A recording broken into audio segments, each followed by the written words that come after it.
이런 상상해 보셨습니까? 만약에 오늘날도 조선시대처럼 왕이 있다라면은 우리의 삶의 모습이 어떻게 달랐을까요?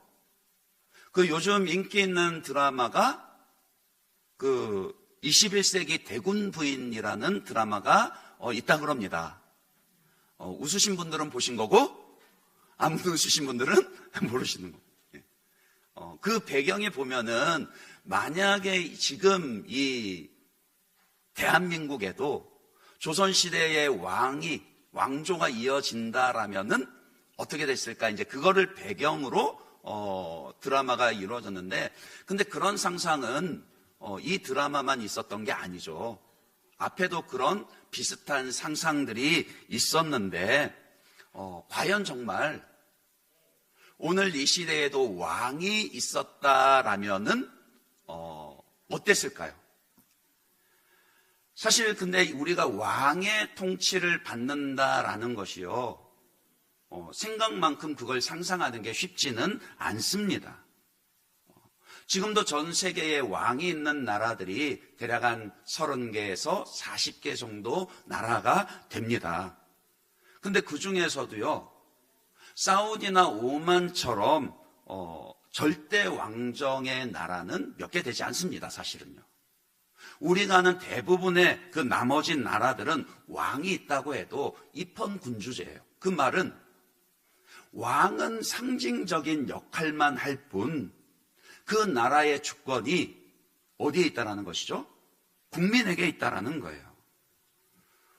그렇지 않으면 북한 같은 그런 독재 정권이 오히려 그 절대 왕정에 가깝습니다. 그러니까 무슨 말씀 드리는가 하면은요, 우리가 살아가는 시대 자체가 이미 왕의 다스림을 받는다라는 것이 이 피부에 와닿도록 그렇게 상상하는 게 쉽지만은 않다. 그 말씀을 드리는 거예요. 그런데 그것은요, 오늘 본문이 기록될 당시의 이스라엘 백성들에게도 마찬가지였습니다. 지금 그 백성들은 사무엘 선지자 앞에 나와서 자기들에게도 왕을 세워주기를 요구하고 있죠. 하지만 그들은요, 왕을 요구하는데 정작 그들 자신이 왕의 통치를 받는다라는 것이 어떤 의미인지를 잘 모르고 있다라는 거예요. 그것도 그럴 것이 이스라엘의 역사를 살펴보면 그들이 왕의 통치를 경험했던 것은 아주 오래전에 애굽에서의 경험이 전부였거든요. 파라오, 그러니까 바로, 즉 신의 아들로 일컬어지던 왕의 지배를 그때는 받았었죠. 하지만 출애굽 이후로요, 광야에서 40년 보내고 여호수아의 지도 아래 가나안 정복 전쟁 한 7년 정도 지나고 그리고 나서는 사사시대에 들어가는데 400여 년 가까이 왕이 없이 보냈습니다. 이 사사는요, 사사시대의 지도자인 이 사사는 말하자면 정치 형태로 따지면 지방 분권형에 가깝거든요. 외적이 침입했을 때 아주 특별한 상황에서는 한 사사의 지도 아래 온 12지파 족속들이 다 모이기는 했지만, 그러나 나머지 대부분의 세월들은 각자 알아서 그렇게 살던 시기였습니다. 그러니까 이스라엘 백성들은요, 자기들이 정말 왕의 통치를 경험해보고 왕의 지배를 받는다는 게 어떤 건지, 그게 얼마나 좋은 건지, 혹은 그게 나쁘지는 않은지 그걸 잘 이해하지 못하면서 지금 사무엘 앞에 나와서 왕을 요구하고 있다는 거예요. 우리도 비슷하지 않나요? 하나님은 우리의 왕이십니다. 아멘이십니까? 예, 아멘 하셔야 됩니다. 입술로조차도 하나님이 나의 왕이십니다, 이 고백 가운데 아멘하지 못한다라면은 안 되는 것이죠. 그러나 우리의 이 신앙 고백은요, 단지 입술로만 하나님이 나의 왕이십니다 그렇게 고백할 게 아니라 우리의 삶 속에서도요, 우리의 모든 선택과 행동들 가운데서도 하나님을 왕으로 섬기는 것이, 하나님의 통치를 받는 것이 드러나야 한다라고요. 그런데 많은 경우에 있어서 분명 입술로는 하나님이 나의 왕이라고 고백을 하는데 삶에서의 어떤 결정을 내리거나 어떤 선택들 그리고 행동들을 보면은 정말 하나님을 왕으로 섬기는 게 맞나, 그런 의심이 들 때가 많다라는 거예요. 그런 면에 있어서는 지금 이스라엘 백성들이나 우리나 별반 차이가 없을 겁니다. 우리가 정말 하나님을 왕으로 섬기기 위해서는요, 왕이신 하나님이 어떤 분이신지, 그리고 또 하나님께서 어떻게 통치하시는지를 알아야 합니다. 이 시간에는 그 주제로 말씀을 드리려 하는 거예요. 먼저 이스라엘 백성들이 지금 왜 왕을 요구했습니까? 그 점을 좀 더 깊이 생각을 해봐야겠죠. 미스바 회개운동 이후에 사무엘이 사사로서 이스라엘 나라를 이끌었습니다. 그 기간 동안에는요, 하나님께서 여호와의 손을 더하여 주시어서 블레셋의 침략을 막아주셨고 다른 이방 족속들의 침입을 막아주셨고 온 나라가 평화로웠습니다. 백성들이 살만했다라고요. 그런데 아무리 좋은 시절이라도 세월이 흘러가는 것은 막을 수가 없죠.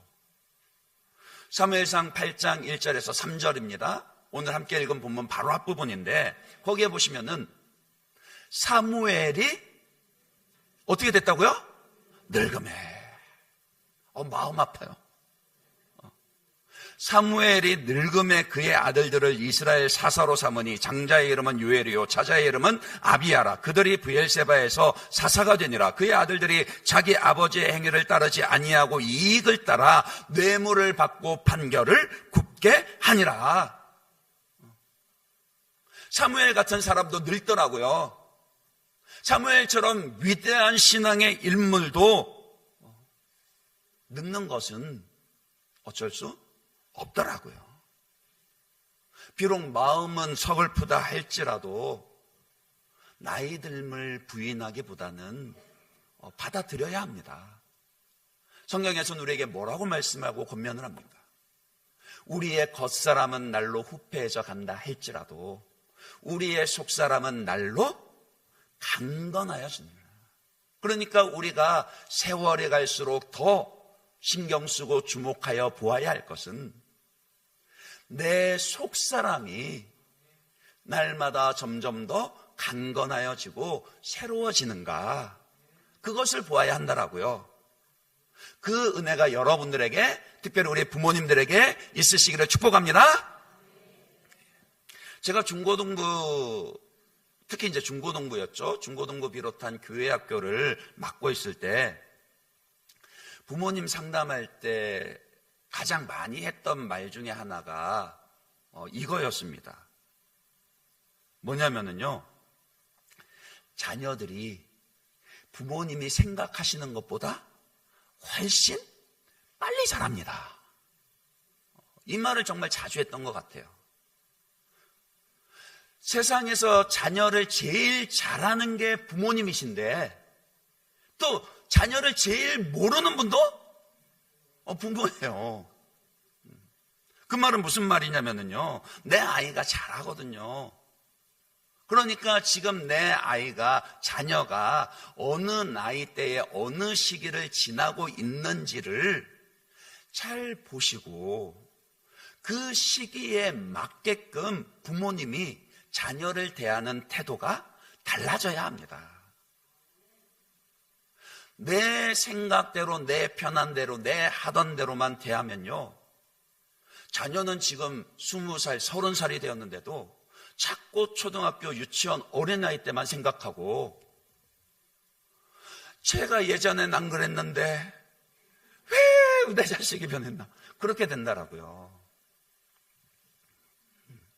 근데 가만 생각해 보니까요, 자녀를 대할 때만 그런 게 아니라 부모님 대할 때도 그런 것 같아요. 오늘 사무엘처럼 부모님도 세월이 지나면서 나이 들어 늙으시더라고요. 저는 어렸을 때 저희 아버지만큼은 안 늙으실 줄 알았습니다. 건강하셨거든요. 병이라고는 모르고 사셨어요. 힘도 좋으셨어요. 그런데 어느 날 갑자기 보니까 키가 줄어드신 게 보입니다. 힘도 저보다 약해지셨어요. 더 가슴 아픈 것은 자신감도 많이 줄어드시더라고요. 이제는 부모님이 자녀의 눈치를 보십니다. 부모님이 나이가 드실수록요, 그러니까 자녀들도 그 나이에 맞게 대하는 태도가 달라져야 합니다. 어쩌면은 내 생각보다도 우리 부모님이 기다려주시지 못할 수도 있습니다. 그러니까 그 모습을 잘 보아야지 내 부모를 공경하라 하신 하나님의 명령대로 부모를 잘 공경할 수가 있고, 그 부모 공경을 통해서 하나님 경외함을 배울 수가 있는 겁니다. 어쨌든 오늘 본문으로 다시 돌아가 보면은 이 사무엘의 다음 리더십을 생각하지 않을 수 없게 되었다라고요. 그렇잖아요. 사무엘이 마냥 그렇게 있을 수가 없으니까요. 그런데 누구를 다음 지도자로 세웠다라고요? 그의 두 아들 요엘과 아비야를 사사로 세웠습니다. 근데 그들은 그들의 아버지의 그 리더십에 한참 미치지를 못하는 거예요. 심지어는 뇌물 받고 판결을 굽게 하는 일까지 벌어졌습니다. 그러니까 사무엘처럼 탁월한 믿음의 사람도요, 믿음이 정말 좋은 사람도요, 자녀를 신앙으로 제대로 양육하는 게 굉장히 어렵습니다. 그러니 우리가 하나님께 기도하고 의지할 수밖에 없는 거죠. 하나님 의지하여서 3대 신앙계승을 분명하게 이루어 가시는 여러분 모두, 여러분의 가정들 되시길 바랍니다. 문제는요, 이스라엘 백성들의 입장이었습니다. 아버지의 리더십을 이어받았는데 영 부족하기만 한 그런 아들들. 이 장면 좀 많이 본 것 같지 않으세요? 사무엘 바로 앞에 있었던 사사 엘리 대제사장 때도 그의 두 아들 홈니와 비느하스 떠오르지 않습니까? 그러니까 우리도 대번 홈니와 비느하스가 생각이 나는데 이스라엘 백성들 입장에서는 어떻게 썼냐라는 거예요. 사무엘이 사사로 통치하는 동안에는, 지도하는 동안에는 나라가 평안하고 그래도 좀 먹고 살만 했는데, 이 사무엘의 두 아들 보니까 또다시 그 엘리 제사장 때에, 그 두 아들들 때에 그 악몽이 떠오르는 거죠. 그러니 불안했습니다. 잘못된 리더십을 세워서 그 블레셋에게 크게 패배하고 엄청나게 고생하고 고난과 어려운 시기를 보냈어야만 했던 그 기억들요, 이제 겨우 사무엘의 지도 아래 나라가 좀 평안해졌는데 또다시 그 일을 반복해야 한다니까 마음이 너무 불안하고 두려운 거죠. 왜 사람이 그렇잖아요. 아예 맛을 보지 않았으면 모를까, 평화의 시기를 맛봤는데 그것 빼앗기고 잃어버린다 생각하면은 훨씬 더 불안해지고 두려워지거든요. 충분히 그럴 수 있죠. 그러니까 백성들 명분은 그거였습니다. 5절에 보세요. 5절에 그들이 뭐라고 얘기합니까? 뭐라고 얘기하면서 왕을 요구합니까? 그에게 이르되, 사무엘에게 이르되, 보소서 당신은 늙고 당신의 아들들은 당신의 행위를 따르지 아니하니 모든 나라와 같이 우리에게 왕을 세워 우리를 다스리게 하소서 한지라.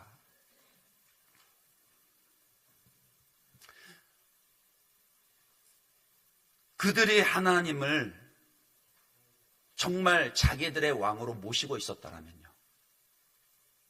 사실은 이런 불안함이, 두려움이 찾아왔을 때 어떻게 반응을 해야 합니까? 그 불안함을 가지고 하나님 앞에 나갔어야 합니다.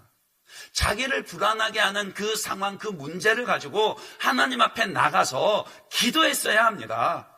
하나님, 우리가 보기에는 사무엘의 두 아들들이 그 아버지에게 영 미치지를 못하는데 또다시 우리가 그 과거의 과오를 반복할 수가 없는데 어떻게 해야 합니까?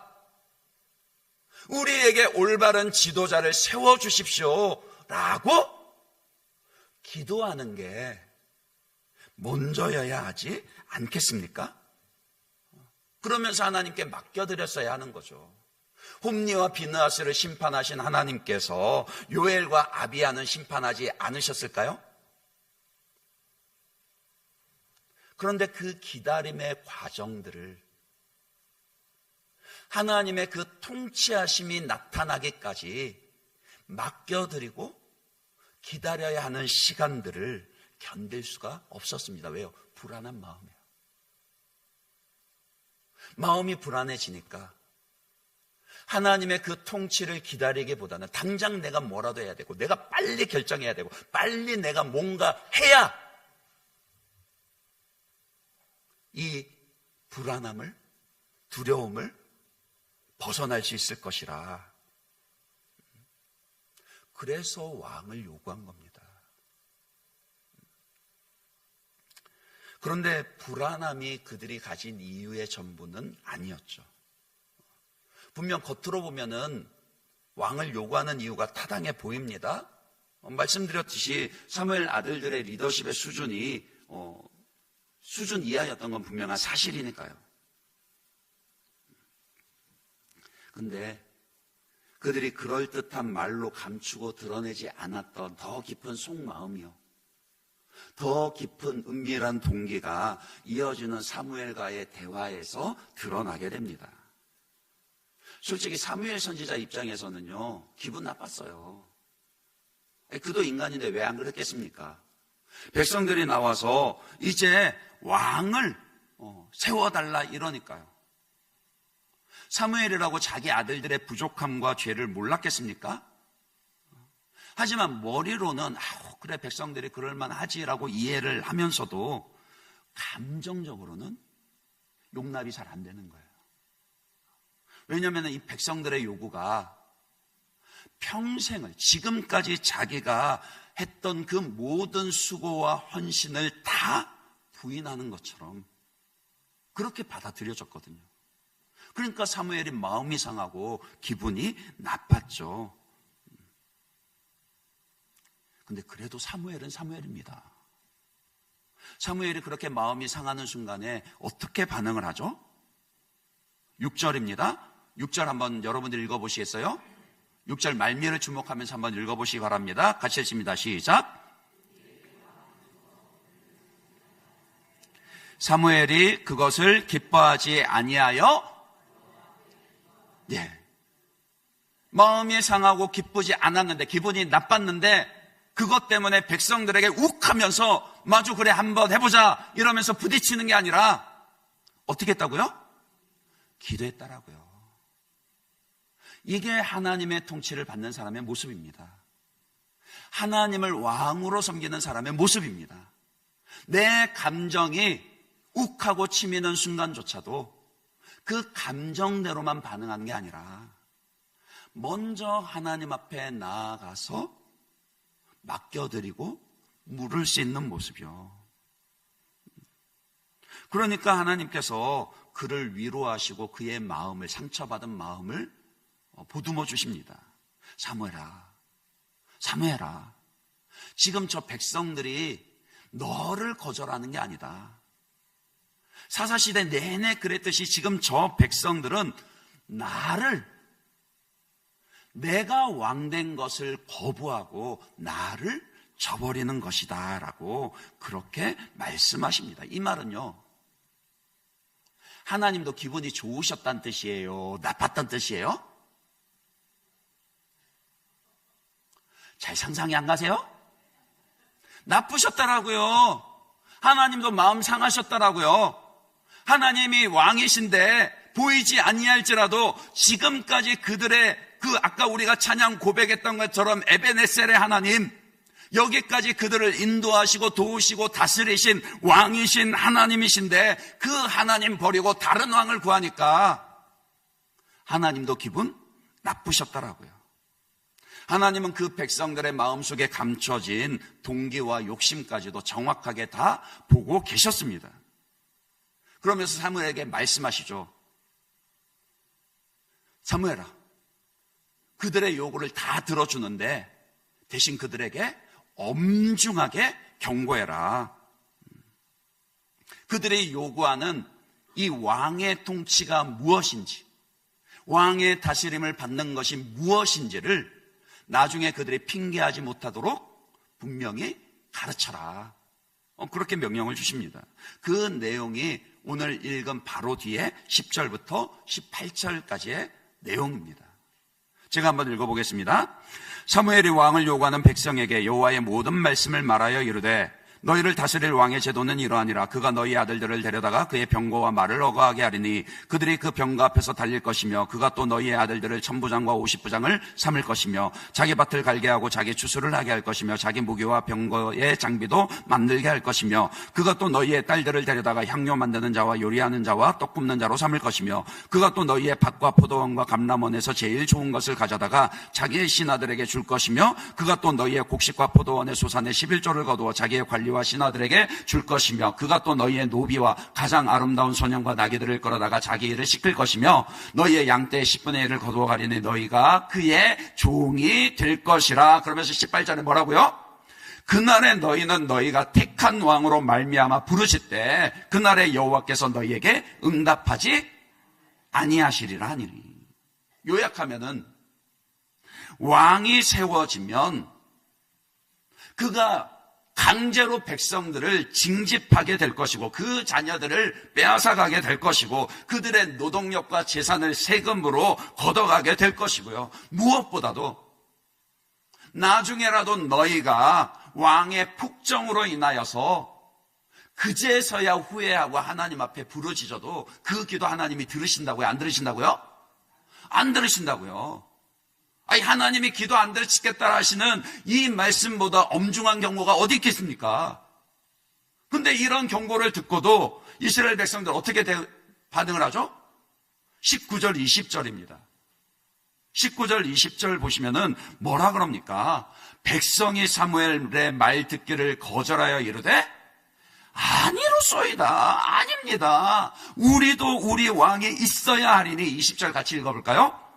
우리도 다른 나라들 같이 되어 우리의 왕이 우리를 다스리며 우리 앞에 나가서 우리의 싸움을 싸워야 할 것이니이다 하는지라. 그들의 솔직한 마음이 여기 드러납니다. 다른 나라들처럼 되고 싶은 욕심이 있었습니다. 그게 좋아 보였거든요. 다른 나라들 보니까 왕의 통솔 아래 온 나라가 왕 명령 한마디면 착착착착 그렇게 다 움직이고 일사불란하게 움직이면서 적들이 쳐들어와도 왕이 가장 앞서서 싸우고 백성들을 보호해 주는 것 같고 군대가 강력한 것 같고 나라가 잘 살게 되는 것 같으니까 겉으로 드러나 보이는 그 모습이 너무나도 부러웠던 겁니다. 사실 나라가 혼란스럽거나 전쟁이 많을수록요 백성들은 강력한 리더십을 요구하게 됩니다. 역사를 살펴보면 그래요. 로마의 공화정이 무너지고 황제를 옹립한 이유도 그거였고요. 나폴레옹이 프랑스의 황제가 될 수 있었던 이유도 그거였고요. 히틀러가 독일의 총통으로 독재자가 될 수 있었던 이유도 그거였습니다. 혼란한 상황에서 백성들의 그 불안함을, 두려움을 벗어나게 해줄 수 있고 잘 살게 해줄 수 있는 것 같은 그런 이유 때문이에요. 아니 사실 뭐 백성들의 입장에서 잘 살고 싶은 그런 마음이야, 그런 욕심이야 뭐가 잘못됐습니까? 그거 자체가 잘못된 거 아닙니다. 여러분들 대한민국 국민으로서 우리나라가 잘 사는 나라 되고 싶고 여러분들도 평안하게 잘 살고 싶지 않으세요?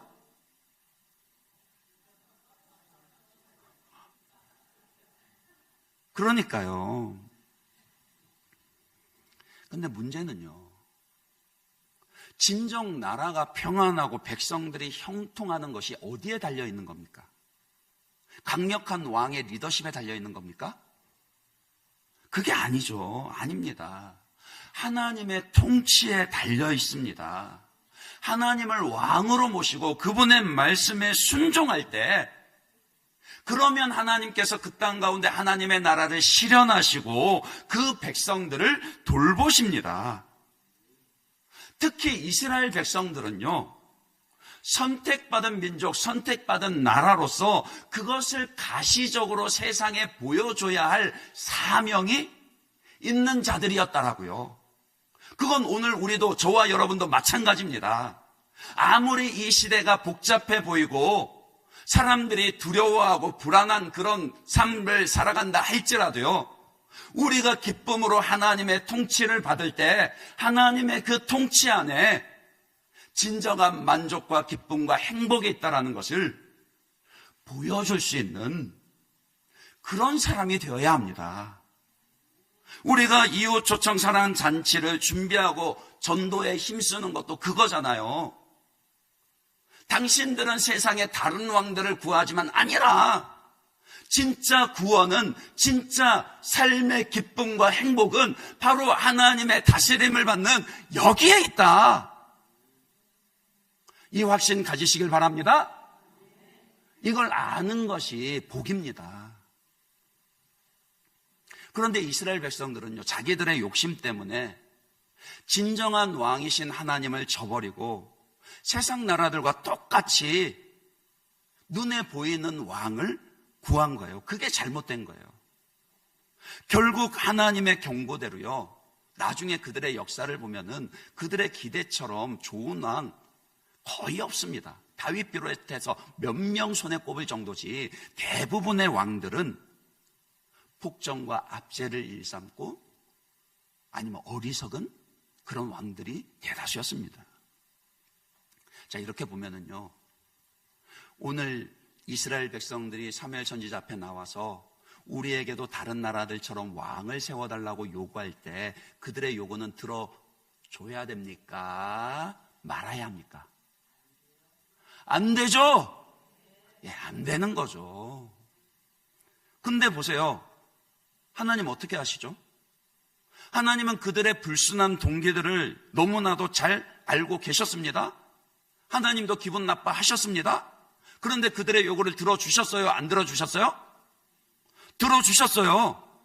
그럼 물을 수밖에 없죠. 아니, 하나님 아니다라는 거 뻔히 아시는데 왜 들어주셨습니까? 거기에는 두 가지 이유가 있습니다. 첫 번째 이유는 본래 이스라엘의 왕을 세우는 것이 하나님의 계획 안에 있었기 때문이에요. 신명기 17장 14절에서 19절 말씀을 보시면 하나님이 이런 예언의 말씀을 하십니다. 내가 내 하나님 여호와께서 내게 주시는 땅에 이르러 그 땅을 차지하고 거주할 때에 만일 우리도 우리 주위의 모든 민족들 같이 우리 위에 왕을 세워야겠다는 생각이 나거든 반드시 내 하나님 여호와께서 택하신 자를 내 위에 왕으로 세울 것이며 내 위에 왕을 세우려면 내 형제 중에서 한 사람을 할 것이요 내 형제 아닌 타국인을 내 위에 세우지 말 것이며 그는 병마를 많이 두지 말 것이요 병마를 많이 얻으려고 그 백성을 애굽으로 돌아가게 하지 말 것이니 이는 여호와께서 너희에게 이르시기를 너희가 이후에는 그 길로 다시 돌아가지 말 것이라 하셨음이며 그에게 아내를 많이 두어 그의 마음이 미혹되게 하지 말 것이며 자기를 위하여 은금을 많이 쌓지 말 것이니라. 그가 왕위에 오르거든 이 율법서의 등사본을 레위 사람 제사장 앞에서 책에 기록하여 평생에 자기 옆에 두고 읽어 그의 하나님 여호와 경외하기를 배우며 이 율법의 모든 말과 이 규례를 지켜 행할 것이라. 이 명령을, 규례를 하신 게요 벌써 400년 전이었어요. 가나안 땅에 들어오기도 전이었어요. 그때 이미 하나님은 이스라엘의 왕을 세우실 것을 계획하고 계셨어요. 만약에 사무엘 이 선지자 때 백성들이 와서 왕을 요구하지 않았다라면 어떻게 됐을까요? 저는 하나님께서 다른 방법을 통해서라도 왕을 세우셨을 것이라 그렇게 생각을 합니다. 왜냐하면 이미 하나님의 계획 안에 있는 일이니까요. 다만 전능하신 하나님께서요, 그 백성들의 악한 동기와 요구까지도 사용하셔서 하나님의 뜻하신 바 계획을 이루셨다라고요. 하나님이 왕이시니까요. 하나님은 모든 만물들을 그 뜻대로 다스리시는 왕이십니다. 그러나 그렇다고 해서 지금 백성들의 이 죄가 없어집니까? 아니요. 하나님의 백성들은 그 결과에 있어서도 하나님의 뜻에 부합해야 하지만 그 동기와 방법에 있어서도 거룩하신 하나님의 뜻에 맞아야 합니다. 아무리 좋은 목표라 할지라도요, 아무리 그럴듯한 말로 포장을 한다 할지라도요, 거짓말을 수단으로 삼을 수는 없습니다. 그건 하나님의 뜻도 아니고 설령 하나님의 결과가 좋아도요, 그걸 가지고 하나님의 영광을 드러낼 수는 없습니다. 그것 때문에 하나님의 그런 다스림 안에 있기 때문에 이 백성들의 악한 요구일지라도 하나님이 허락하시고 사용하셨더라고요. 그리고 또 다른 이유는 하나님의 통치가 은혜의 통치이기 때문입니다. 오늘 설교에서 여러분들에게 가장 강조하고 하려고 하는 게 바로 이 점입니다. 이스라엘 백성들이 요구한 왕은, 그들이 기대한 왕은 어떤 왕이었어요? 절대 권력에 의지한 그 힘에 의한 통치입니다. 그러나 하나님은요, 자녀된 우리들을, 저와 여러분을 은혜로 통치하십니다. 이걸 이해하고 기쁨으로 자발적으로 순종할 수 있는 것이 실력이라고요. 힘의 크기로 비교하면은 세상의 어느 권력자가 감히 하나님께 견줄 수 있겠습니까? 하나님은 전능하신 하나님이시고 모든 것을 자기의 뜻대로 이루어 가시며 그 쓰임새대로 사용하시고 정확하게 심판하시는 하나님이십니다. 그리고 그 하나님의 통치를, 주권을요, 십자가에 죽으시고 부활하신 우리 주 예수님께 주셨죠. 우리 주 예수를 만왕의 왕이요 만주의 주로 세우셨더라고요. 빌립보서 2장 9절에서 11절만 한번 보겠습니다. 거기에 보시면은, 이러므로 하나님이 그를 지극히 높여 모든 이름 위에 뛰어난 이름을 주사 하늘에 있는 자들과 땅에 있는 자들과 땅 아래에 있는 자들로 모든 무릎을 예수의 이름에 꿇게 하시고 모든 입으로 예수 그리스도를 주라 시인하여 하나님 아버지께 영광을 돌리게 하셨느니라. 지금도 예수님께서 지극히 높은 보좌 위에서 모든 이름 위에 뛰어난 그 권세를 가지고 모든 무릎을 그 앞에 꿇게 하십니다. 근데 그분의 통치는요, 우리를 강제하지 않으신다라고요. 물론 그렇다고 우리가 범죄하거나 악을 허용하거나 하나님의 뜻과 계획에서 벗어나는 것을 방치하시지는 않습니다. 하나님은 정하신 때에 하나님의 그 계획에 따라서 세상의 모든 권력자들을 심판하고 패하시며 우리 각 사람에 대해서도 각자 자기가 행한 대로 정확하게 심판하십니다. 하지만 우리는 하나님의 그 은혜의 통치하심을 잘 깨닫지 못할 때가 너무 많더라는 거예요. 하나님이 우리를 다스리시고 심판하시는데 매번 즉각적으로 그렇게 심판하시는 게 아니잖아요. 하나님이 여러분 조금이라도 잘못하면 눈 부라리고 계시다가 그때마다 쫓아다니면서 때리시던가요? 아닐걸요? 그러다 보니까 우리는 우리의 이미지의 왕은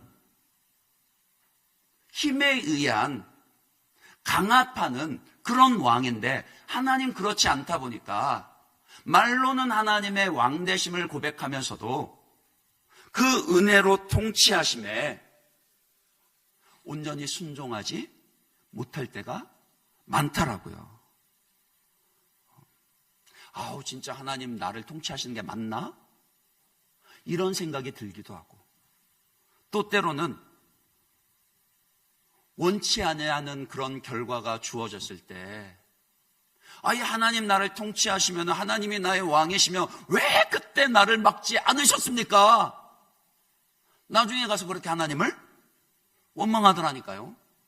그 제 친구 중에 재수해서 서울대 간 친구가 있거든요. 아니, 재수해도 서울대 가면 대학 잘 간 거 아닙니까? 다들 서울대가 만만해 보이세요? 근데 뭐 시간이 오래되긴 했습니다만은 이제 제대하고 얼마 되지 않아서 그 친구를 다시 만났는데 이런 말을 하는 거예요. 이제 그 친구가 1학년, 2학년 때 같은 반이었는데 1학년 때 저희 담임 선생님이 그 학생들을 되게 인격적으로 대우해 주신 분이었거든요. 참교육을 지향하시고. 그래서 그때 당시만 해도 저희는 다른 반들은 전부 다 강제로 밤 늦게까지 야간 자율학습을 했어야 했는데, 저희 반은 선생님이 학생들에게 그 자율권을 주시고 그 선택을 믿어주신 거예요. 그래서 학교에서 공부가 잘 되는 사람은 학교에 남아서 하고, 학원 갈 사람은 학원 가고, 또 나는 집에서 잘 된다 싶으면은 집에 일찍 가고, 저는 집에 일찍 갔습니다. 근데 나중에서야, 그러니까 지나고 나서 그 친구 그러는 거예요. 아, 그때 선생님이 나를 조금만 더 확 붙잡아줬으면, 그때 선생님이 나를 억지로라도 공부를 좀 확 더 시켰으면 내가 재수도 하지 않고 학교를 더 수월하게 잘 갔을 건데, 이러는 거예요. 맞습니까? 누가 선택한 건데요? 그럼 누가 책임을 져야 하는 거죠? 그러니까 은혜의 통치를 잘 이해를 하셔야 됩니다. 그렇게 말하는 것은요, 그 은혜의 통치를, 하나님의 은혜의 통치를 모르는 겁니다. 우리의 진정한 왕 되신 예수님은요, 그런 식으로 우리를 다스리지 않습니다. 요한계시록 3장 20절 말씀 볼까요? 잘 아시는 말씀인데 예수님의 모습을 이렇게 그려주고 있습니다. 같이 읽겠습니다. 볼지어다 내가 문 밖에 서서 두드리노니 누구든지 내 음성을 듣고 문을 열면 내가 그에게로 들어가 그와 더불어 먹고 그는 나와 더불어 먹으리라. 보세요. 예수님 지금 뭐하고 계신다라고요? 여러분 마음 문 밖에 서서 그 문 두드리면서 열어주기를 기다리고 계십니다. 아니, 전능하신 만왕의 왕이시잖아요. 그 모습이 만왕의 왕에게 어울리는 모습인가요? 그냥 확 열어 제끼고 그렇게 들어오셔야 되는 거 아닙니까? 근데 예수님 그리 하지 않으신다라고요. 진짜 왕이신데 그렇게 하지 않으신다라고요. 그분은 이 땅에 오시기 전에 이미, 예수님은 그 신성과 영광에 있어서 하나님과 동등하신 분이셨고 지극히 존귀한 왕이셨습니다. 그런데 이 땅에 오셔서 예수님이 하신 일이 뭐죠? 로마 제국의 황제를 그 권좌에서 쫓아냈습니까? 자기를 영접하지 아니한 바리새인들과 그 대제사장들을 벌 주시고 쳐 죽였나요? 아니요. 도리어 뭐 하셨죠? 십자가에 못 박혀 죽으셨어요. 만왕의 왕이신 예수께서 십자가에 못 박혀 죽으셨어요. 어울리는 모습인가요? 하나님의 은혜의 통치를 깨닫게 되면은 그 모습을 보게 됩니다. 예수님이 하늘과 땅의 모든 것을 다스리시는 진정한 만왕의 왕이시지만 그분은 우리를 윽박지르지 아니하시고 은혜로 통치하십니다. 그러면서도 그 전능하신 주권하심 가운데서 우리를 그냥 내버려 두거나 방치하지도 아니하십니다. 그런데 세상의 힘과 억압에 의한 통치에만 익숙하고요. 죄의 권세에 종노릇하는 것에만 익숙하던 우리들은 솔직히 주님의 이런 은혜의 통치를 잘 이해하지를 못합니다. 그것을 배워가야 한다라고요. 그런 의미에서 보면 오늘 우리의 삶은요, 선택의 연속입니다. 당장 여러분들이 예배를 마치고 저 문 밖에만 나서더라도요, 보이지 아니하시는 하나님을 나의 왕으로 섬길 것인가? 아니면 내가 왕이 될 것인가? 하나님이 아닌 다른 것을 왕으로 삼을 것인가? 사실은 그 선택을 할 수 있는 것조차도 하나님이 우리를 은혜로 통치하시기 때문인 거죠. 주께서는 우리를 은혜로 다스리시며 기쁨으로요, 자발적으로 하나님을 나의 왕으로 섬기고 모시기를 기다리십니다. 말씀을 맺습니다. 지금도 여전히 우리는 하나님의 통치 아래 있습니다. 그러니 불안해하실 필요 없다라고요. 내가 의지하고 붙잡으려 하던 것 없어질 것에 대해서 미리 염려하거나 불안해하지 마십시오. 사무엘이 늙어갔던 것처럼요, 오늘 내가 의지하던 것들 없어질 수 있습니다. 그거 없어져도 나는 여전히 하나님의 통치 아래 있습니다. 욕심나는 것이 생긴다 할지라도요, 그 동기와 방법까지도 하나님을 기쁘시게 하는 것인지를 물으시고 기도하셔야 됩니다. 당장에는 세상 나라들이, 세상 사람들이 더 잘 나가는 것 같고 암으로 겉으로 보기에는 그럴듯해 보인다 할지라도요, 우리가 하나님의 통치 아래 있지 아니하고서는 복될 수 있는 길이 없습니다. 오히려 하나님의 통치에, 그분의 은혜의 통치에 기쁨과 즐거움으로요, 자발적으로 그분에게 순복할 때에 하나님의 은혜의 통치를 받는 그 삶에 진정한 평강과 행복이 있습니다. 그러니 그 하나님을 여러분의 왕으로 모시시고 그 은혜를 충만하게 누리시게 되기를 주님의 이름으로 축원합니다.